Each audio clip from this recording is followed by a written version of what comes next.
Hello everyone, তো চলে এসেছি আবার একটা নতুন ভিডিও নিয়ে। আর আজকের ভিডিওতে আমরা দেখব কিছু সেরা সেরা অভিনেতার অভিনয়। একদমই তাই, মানে যেগুলো সত্যিই সেরা। আর তো চলো সর্বপ্রথম তোমাদেরকে আগে টাইটেলটা আমরা জানিয়ে দিই।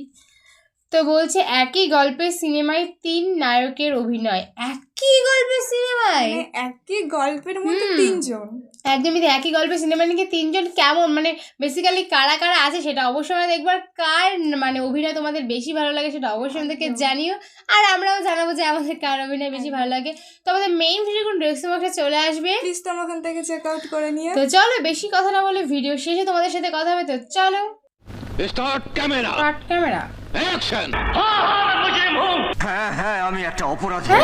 হ্যাঁ আমি অপরাধী, এই সমাজের বুকে আমি একটা কলঙ্ক। ভাই লোক একই গল্পের সিনেমায় একাধিক সুপারস্টারদের এক এক রকম অভিনয়, যা দেখতে কিন্তু অসাধারণ একদম। লাগে, কারণ প্রত্যেকেরই রয়েছে ডায়লগ ডেলিভারি দেওয়ার নিজস্ব স্টাইল। তবে কিছু কিছু গল্পে কেউ কেউ অসাধারণ অভিনয়ের মাধ্যমে পর্দার দৃশ্যগুলোকে এতটাই জীবন্ত করে তোলে যে তার রেশ রয়ে যায় বহু বছর। একদম। কিন্তু একই গল্পে অন্য কেউ আবার হয় ব্যর্থ, মানে তাকে সেই গল্পে মানায় না।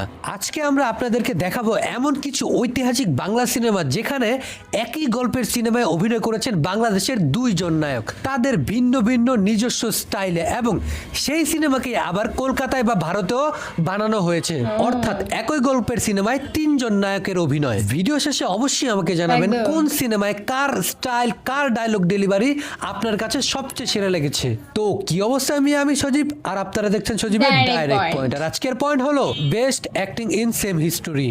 নাম্বার 5 সিনেমা কে আপন কে পর। 1990-এ গোবিন্দা স্বর্গ নামে একটি সিনেমা করেন, যেই সিনেমায় চাকর থেকে ঘটনাক্রমে দেশের সবচেয়ে সেরা নায়ক হতে দেখি আমরা, মানে হুট করে ভাগ্যক্রমে নায়ক হয়ে যায়। আর সিনেমার এই দৃশ্যটা আমার খুবই পছন্দের একটা দৃশ্য। আর এই একই সিনেমাকে 2002 সালে আবার কলকাতায় পুনরায় সেম টু সেম রিমেক করানো হয় প্রিয় বুম্বাদা অর্থাৎ প্রসেনজিৎকে দিয়ে। আমার মতে গোবিন্দার সেই লেভেলটা প্রসেনজিৎ দা ছুঁতে পারেনি। হ্যাঁ হ্যাঁ আমি একটা অপরাধী। जुल्म की काली दुनिया के लोग मेरे नाम से भी काटते हैं। আমি জানি যে তুমি আমাকে ঘেন্না করো। दुनिया का कोई इंसान बुरा आदमी नहीं होता। কোনো মানুষ তার মায়ের গর্ভের থেকে খারাপ হয়ে জন্মায় না। পরবর্তীতে 2011 সালে বাংলাদেশে সেই সিনেমাকে পুনরায় রিমেক করা হয় কে আপন কে পর নামে, যেখানে অভিনয় করেছিলেন অমিত হাসান। তিনি ভালো করার চেষ্টা করেছেন, তবে আমার কাছে খুব একটা ভালো লাগেনি। আপনাদের কাছে কেমন লেগেছে অবশ্যই আমাকে জানাবেন। হ্যাঁ আমি অপরাধী, এই সমাজের বুকে আমি একটা কলঙ্ক। একই রাস্তার সিনেমা টোকাই তিনটে হয়ে থেকে গেল। আজ আমি হয়েছি মানে নিষ্ঠুর হিন্দি আর খুনি। বাংলা আর সিনেমার এই বাংলাদেশ। দৃশ্যটাকে হ্যাঁ, আবারও বুঝতে জসিম পেরেছি। স্যারকে দিয়ে রিক্রিয়েট করা হয়েছিল।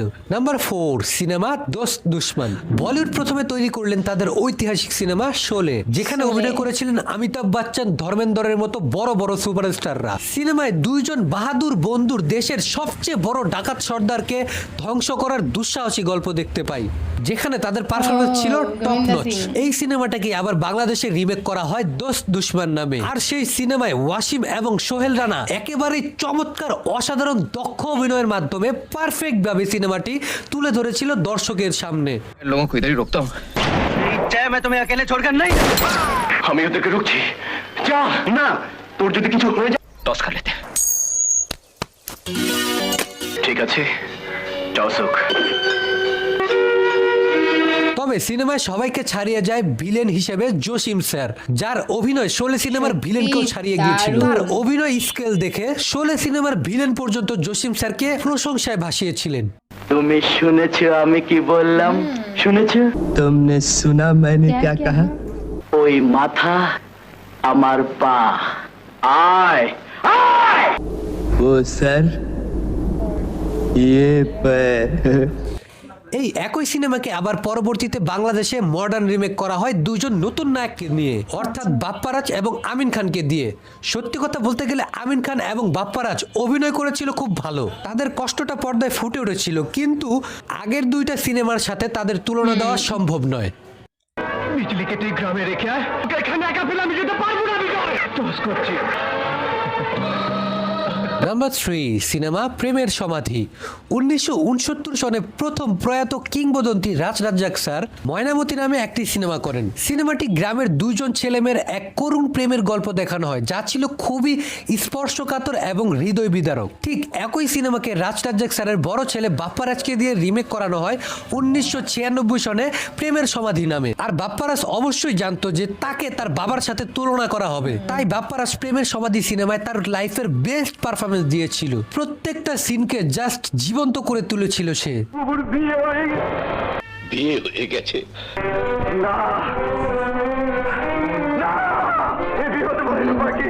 আমি বিশ্বাস করি না, আমি বিশ্বাস করি না।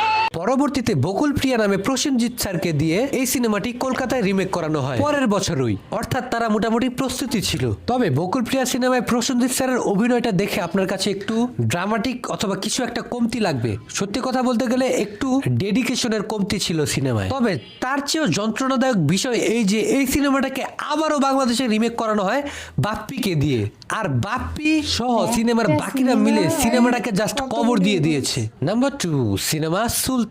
প্রথমে বাংলাদেশের মহানায়ক সুলতান নামে একটি অসাধারণ গ্যাংস্টারের সিনেমা করেন। সিনেমায় প্রথমে মান্নাকে আমরা একজন সাধারণ অটো চালক হিসাবে দেখতে পাই, যার উপর বিভিন্ন সময় বিভিন্ন ধরনের অত্যাচার হয়, কিন্তু সে কোনো প্রতিবাদ করে না, বলা যায় একজন নিরীহ মানুষ। তবে কেউ জানতো না তার ভেতরে লুকে আছে এক ভয়ঙ্কর অতীত, অর্থাৎ একসময় তিনি ছিলেন পুরো শহরের ত্রাস। সুলতান সিনেমায় তুখোর অভিনয় করে সুপারহিট করে দিয়েছিল মান্না। পরবর্তীতে কলকাতায় মিঠুন দাদাকে দিয়ে গুরু নামে এই সিনেমাটি রিমেক করানো হয়, আর অ্যাজ ইউজুয়াল তার অভিনয় ছিল এক্সট্রিম লেভেলের। বলতে পারেন মান্নার পাশাপাশি মিঠুন দাদাও তার নিজস্ব মারদাঙ্গা স্টাইলে অন্য লেভেলে নিয়ে গেছিল গুরু সিনেমাটাকে। আমি একবার যা বলি তা 100 বারের সমান। চোখে দেখতে পাবি না। আমার এক কথা 100 কথার সমান। তবে বাংলাদেশও পুনরায় আবার বানানো হয় এই একই গল্পের সিনেমাটাকে মানিক বাদশা নামে।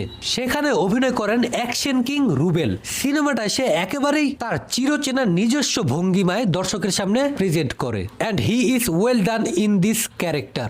তুই নিজেকে ঠিক না করিস তাহলে তোকে আমি শেষ করে দেব। Remember, I am Manik Badsha. Number 1 cinema Sujon সখী।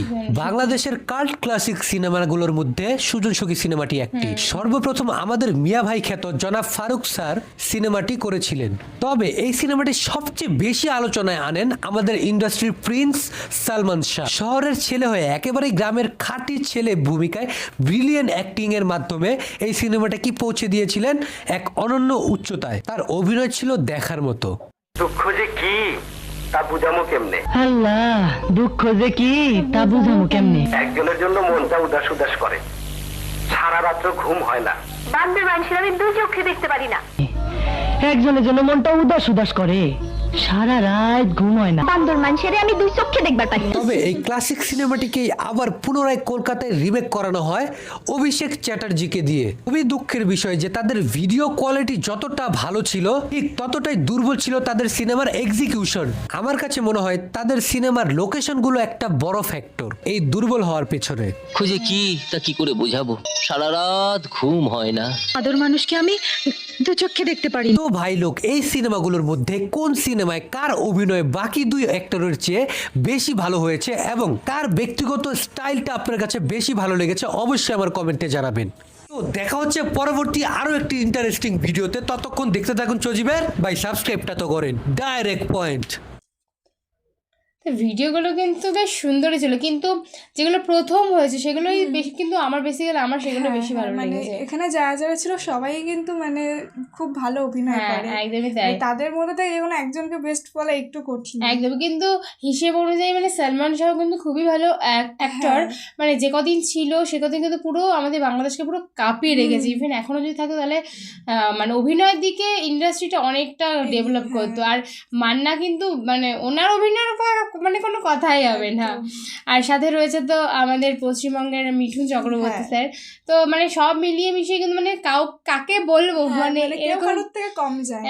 একদমই তাই। হ্যাঁ, এটা ঠিক যে হয়তো বা ডায়লগ ডেলিভারি বা লোকেশন একটু আলাদা হয়েছে, যেগুলো প্রথম ছিল সেগুলোই বেটার, কিন্তু সব মিলিয়ে মিশিয়ে সবাই মোটামুটি ভালোই। তো তোমাদের কার ভিডিও বেশি ভালো লাগলো সেটা অবশ্যই আমাদেরকে জানিও একদম। আর নেক্সট ভিডিওর জন্য অবশ্যই কমেন্ট করতে হবে, কারণ তোমাদের একটা কমেন্ট আমাদের নেক্সট ভিডিও।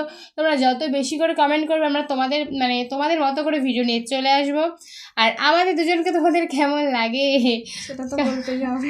একদমই তাই। তো চলো নেক্সট কোনো ভালো ভিডিও নিয়ে তোমাদের সাথে আবার চলে আসবো। আজকের মতো এখানেই, বাই বাই।